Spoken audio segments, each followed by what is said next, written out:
isang lugar kung saan ang sinaunang tao ay umaasa sa yaman ng kalikasan, sa yaman ng mga elemento, at sa yaman ng paniniwala, magsisimula ang kwento ng rebolusyong kababaihan, pag-aalsang bumago sa hugis ng takbo ng kanilang sistema. Ang malaking ambag ni Hera Minea, Hera Sansanila, at Hera Diwanita. Sa Hera Ilea matatagpuan ang pinakasariwang halamang panggamot, pinakamayamang lupa, dalisay na hangin at masisipag at magagandang babae. Dito na ipapaliwanag kung bakit dapat respetuin ang galing ng kababaihan sapagkat tanging mga babae lamang ang nagpapayaman sa agrikultura ng kanilang lugar. Ngunit sa kasamaang palad, ang mga lalaki lamang ang umaangkin sa kasipagan ng mga kababaihan.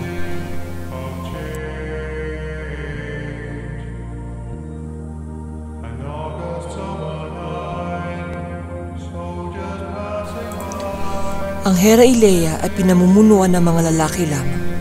Ang hari ay nangangalang Haring Hagor. May 10 hari na nanggaling sa dinastiyang Shangalo. Monarkiyang gobyerno ang kanila nakagisnan.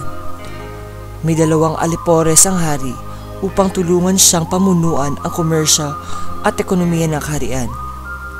Tagagawa ng batas at ang nagpapalaganap nito. Siya ang pinakagwapong hari na nandudusta sa mga kababaihan. Nagsasaad sa kanilang batas na ang Hera Ilea ay dapat pamunuan lamang ng lalaki. Ng kanilang kaharian ay dapat manatiling panlalaki lamang na ang mga kababaihan lamang ay mananatiling hamak na alipin. Magsisilbi hanggang sa kabilang buhay man sa paniniwalang dominante ang lalaki kaysa sa babae.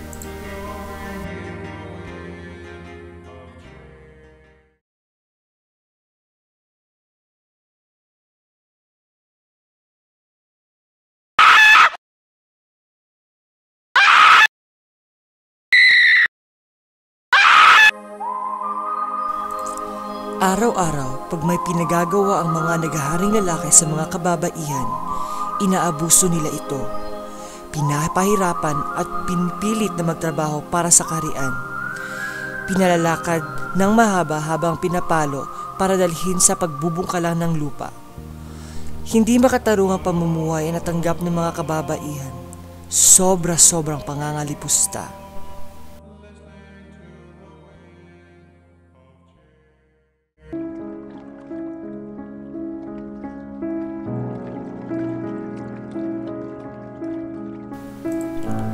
Umabot ng 50 taon ang kanilang kondisyon na hindi na mapigilan ni Hera Minea ang ganitong pamamaraan. Nag-organisa siya ng mga kababaihan na dapat magrevolusyon at ireporma ang mapandustang pamamalakad ng kanilang gobyerno. Naganda ang isa't isa ng kanilang gayak pandigma. Pinlakas ang mga sarili at nagplano upang maigi mapagtagumpayan ang kanilang hiling. Pagkakapantay-pantay, nilusog nila ang kuta ng mga lalaki.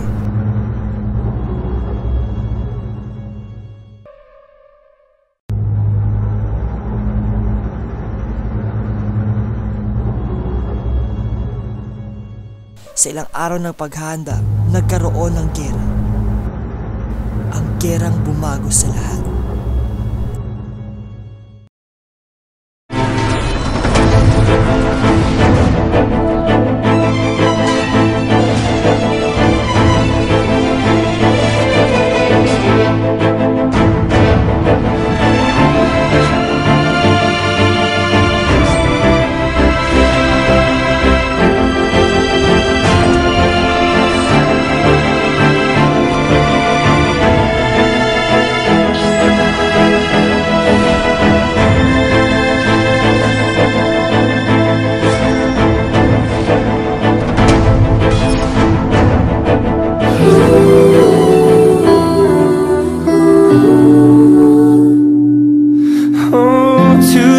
Too dumb to realize that you should have bought me flowers and Natalo ang mga naghaharing lalaki sa panahong ito.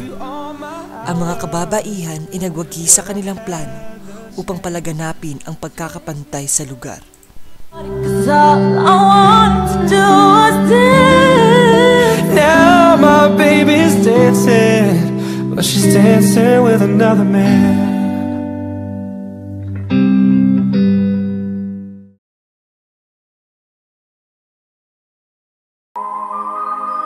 Nang natalo ang mga lalaki, mabubuti pa rin ang mga budhi ng mga babae sapagkat pinatawad nila ito.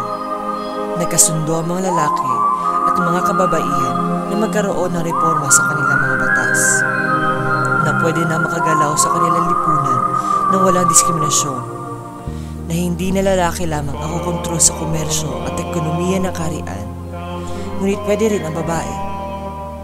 Saan mang banda, pwede na makamit ng mga babae ang kanilang hinihiling sa buhay ng walang hadlang, na ang lahat ng tao ay may kayang maglagay at mag-alis na opisyal sa gobyerno, na pwede na mamuno ang mga babae, makapamuhay na ang bawat isa na may dangal.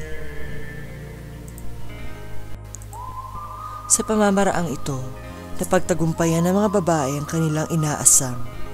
Sa kwento ng Hera Ilea at sa pag-aalsa, masasaksihan na ang tapang kapag ginamit ng tama ay nakapagpapabago ng sistema sa layang nagnanais na pagkakapantay. Sa mata ng kalayaan, nakikita ang tapang ng lahat.